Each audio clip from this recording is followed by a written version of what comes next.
فهو يقال أن الوفاء أسطورة حكاها شيخ عجوز لأحفاده ذات ليلة، فأخذهم النوم قبل أن يكملها، فأوعدهم بأن يكملها لكم في الليلة القادمة، فأخذه الموت قبل أن يكملها، فمات ولم يعرفوا معنى الوفاء. اللي صاحب قبل كنت أنا وياه مثل عشرة عقل ويا شفافي، اللي صاحب قبل كنت أنا وياه مثل عشرة عقل ويا شفافي، يصعد بالنفس ويدور بالروح ما بين الضلع والقلب غافي.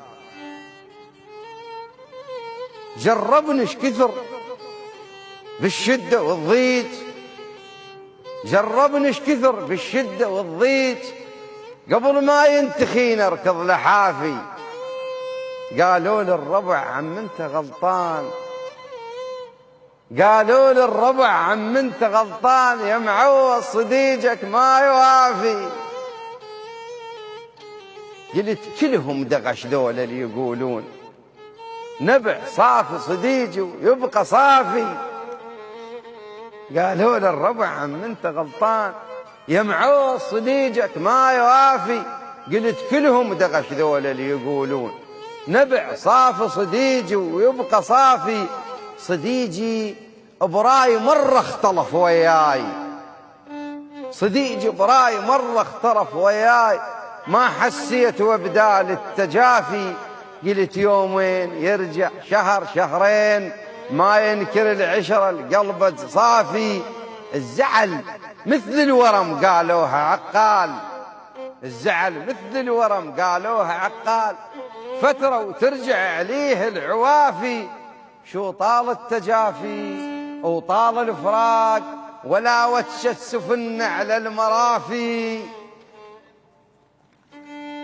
صديقي براي مرة اختلف وياي، ما حسيت وبدال التجافي.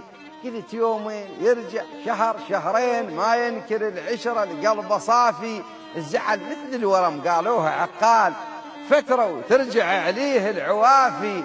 شو طال التجافي وطال الفراق، ولا وتشت سفن على المرافي.